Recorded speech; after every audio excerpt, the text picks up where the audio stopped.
Esses 2 anos, os últimos 2 anos, eles me premiaram com uma exposição à Fundação Vanzolini. Premiaram porque eu fui procurado pelo professor Amato, pelo professor Roberto Lima, pelo professor Maza,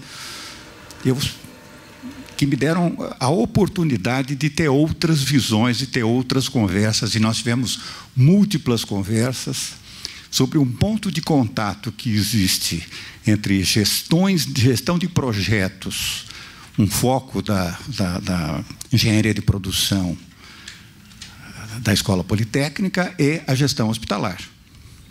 Antes de mais nada, eu sou um médico, fui um cirurgião durante muitos anos, era professor na Faculdade de Medicina. Então, muito do que eu vou... Diferente da apresentação da Ana Maria, que foi muito baseada em pesquisas das quais que ela orientou, eu vou compartilhar com vocês a minha vivência e a minha experiência como médico na área de gestão e as visões que isso trouxeram. Essa é uma questão extremamente importante, porque a professora Ana Maria e o professor Bersaletti mostraram muito claramente as dificuldades que existem e que necessitam de melhoria de gestão na área hospitalar, que é a área que eu vou me concentrar. A Vivian, ela foi um pouco mais adiante, porque a Vivian, ela muito mais apontou soluções e caminhos que realmente são caminhos extremamente importantes para se conseguir o sucesso. Mas tudo o que foi falado pela Ana Maria, pelo professor Bersaletti, ou pela doutora, como é que eu vou chamar a Vivian? A doutora Vivian Rosso, elas trazem assim, problemas, soluções, mas tudo isso depende de quem? Quais são as pessoas que vão estar envolvidas com isso? Quais são as pessoas que vão conseguir desenvolver esses processos? Embora a área da saúde seja um nome muito vasto, porque tem a saúde pública, planos de saúde, os hospitais, todas as empresas na área diagnóstica, a indústria farmacêutica, os próprios médicos, eu vou me concentrar realmente na área hospitalar. E a Ana Maria já falou do complexo que acontece representado pela área privada, onde nós temos múltiplas agências reguladoras, onde nós temos múltiplas fontes pagadoras privadas e públicas, onde nós temos múltiplos fornecedores da indústria farmacêutica, a indústria de equipamentos, a indústria de informática, e o hospital, ou serviços diagnósticos, ou até os consultórios médicos, fazem parte daquilo que nós chamamos os provedores, quer dizer, que ficam no fim da linha entre todo esse sistema e o atendimento aos pacientes. Existe uma história que é repetida e falada, que é a perda de número de leitos hospitalares e de hospitais no Brasil. Isso tem várias origens, tem vários motivos, mas um deles é extremamente curioso. Muitos hospitais do Brasil, muitos eram hospitais pequenos que tinham a seguinte origem: eu sou um médico, eu tenho uma excelente clientela, a minha clientela começa a crescer, eu estou numa cidade do interior, eu estou num bairro, e eu preciso dar vazão aos pacientes que precisam ser internados. E eu, como médico mais periférico, tenho dificuldade de fazer isso. Então, o que eu faço? Eu faço entre aspas, uma clínica, que dependia fundamentalmente de algumas instalações, alguma infraestrutura, algumas enfermeiras, e essas clínicas cresceram. O que aconteceu foi que, ao lado disso, existiam as grandes instituições, eram instituições filantrópicas. As instituições privadas eram as pequenas clínicas. E essas pequenas clínicas, elas funcionaram, sobreviveram, enquanto nós tínhamos 2 tipos de pacientes no Brasil: os pagantes e os não pagantes, que eram os indigentes. Essas clínicas cuidavam dos pagantes.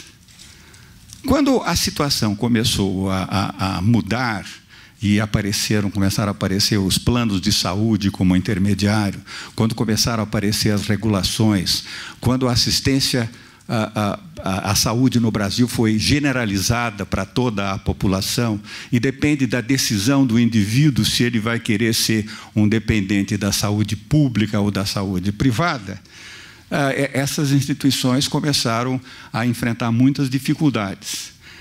E o grande balizador do momento foi o fim da inflação, porque como a inflação escondia todas as ineficiências, quando acabou a inflação, essas clínicas começaram a desaparecer. Ou porque quebraram, ou porque foram compradas, ou porque foram absorvidas. Isso é uma parte importante da história dessa diminuição do número de leitos e do número de hospitais. Qual foi a solução das instituições que sobreviveram? Aqui a gente pode falar de hospital privado, o Hospital São Luís sobreviveu, o Hospital 9 de Julho sobreviveu. Eles sobreviveram fundamentalmente porque nesta virada de um novo momento da história do Brasil, da história econômica, houve o que se chama de profissionalização, que é o que nós estamos falando aqui, que é o motivo de muito do que foi falado anteriormente. Começou-se a se trazer para dentro da área hospitalar os profissionais não médicos. Não era mais o dono do hospital, que era médico, que fazia toda a gestão.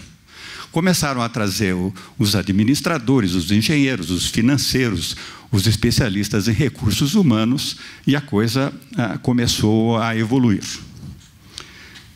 O hospital é complexo? Sim, o hospital é muito complexo. A primeira complexidade, se eu gostaria de colocar isso assim, uma comparação com a indústria. Se eu pego uma indústria qualquer, ela vai fazer 10, 20, 30, 100 produtos diferentes. A Vivian falou que o AC Camargo atendeu, em 2015, 3,7 milhões de pacientes. Cada tratamento foi um produto diferente. Então, o que aconteceu foi que o AC Camargo, nesse ano, produziu 3,7 milhões de produtos. Quer dizer, não existem dois pacientes idênticos, como existem dois automóveis idênticos, como existem duas máquinas de lavar louça idênticas. Pacientes são todos diferentes. E isso traz uma questão muito importante, que é uma questão cultural, que a Vivian abordou, porque o médico ele convive nesse ambiente individual. É difícil dizer que um médico do AC Camargo, ele não vai olhar cada um dos 3,7 milhões como produtos diferentes, como tudo parte de um mesmo processo.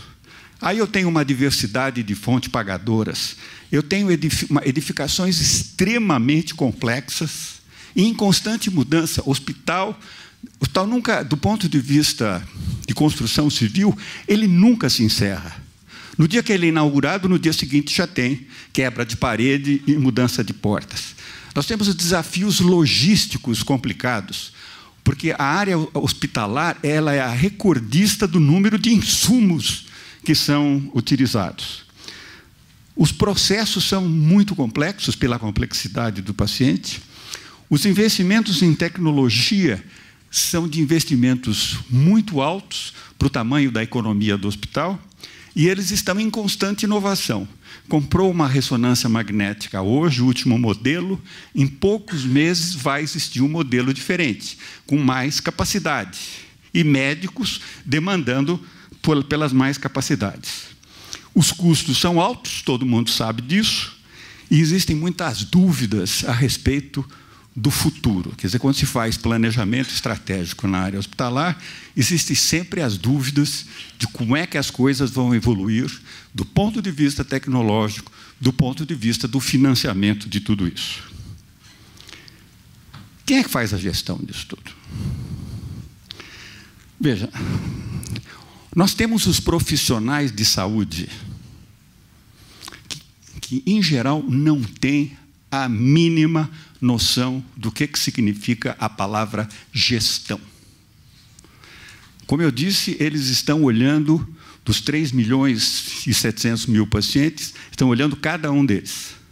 Estão olhando a sua especialidade, a sua profissão, as suas necessidades. É uma visão muito mais estreita do que a visão mais holística que é necessária para a gestão. E, de outro lado, nós temos os profissionais não médicos. E, na minha vivência, de muitos anos, na área de gestão, o que eu vejo é que os profissionais não médicos, frequentemente, têm dificuldade de entender a complexidade do que foi falado num primeiro momento. A Vivi, quando falou dos médicos, ela falou da necessidade, da evolução e tudo, mas nos hospitais existem dois modelos fundamentais. O modelo da Vivi é um modelo chamado corpo clínico fechado. São 700 médicos. 700 médicos que têm uma relação direta com a instituição. E, portanto, a instituição tem um poder de moldá-los. A grande maioria dos hospitais, esses grandes que vocês veem por aqui, inclusive a BP, são hospitais chamados de corpo clínico aberto. O hospital de corpo clínico aberto, a Vivian, o Hospital AC Camargo, o paciente é institucional, ele procura o AC Camargo. Nos hospitais de corpo clínico aberto, ele procura um médico que escolhe qual é o hospital que ele vai internar o paciente. Então, ele se julga muito mais poderoso para qualquer pressão que ele receba do ponto de vista de se adaptar, a dar alta para o paciente no momento adequado, como a Ana Maria falou, ou facilitar a comunicação com as outras pessoas. Então, o que nós vamos precisar fazer na nossa evolução? Nós vamos precisar que os profissionais não médicos comecem a pensar na área da saúde, comecem a adquirir cultura para a área da saúde, comecem a olhar para isso. Eu conversei com o professor Amato algumas vezes e dizer, será que os estudantes da engenharia de produção da Politécnica têm na visão deles a possibilidade de que eles possam ir para a área da saúde e seriam elementos fundamentais para corrigir algumas das questões que aqui foram faladas? Isso seria um aspecto extremamente importante.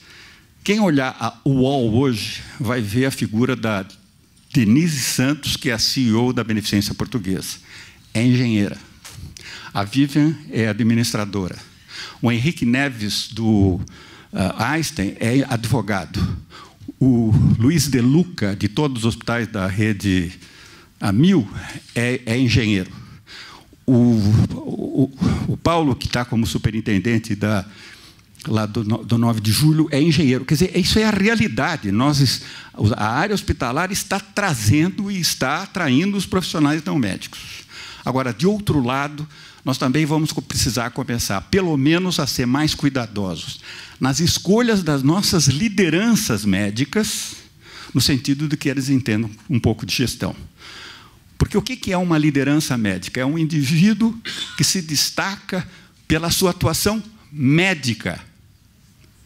Não um indivíduo no qual se identifica uma capacidade realmente de entender as responsabilidades da sua posição como gestor de um setor, de toda a área médica na área do hospital.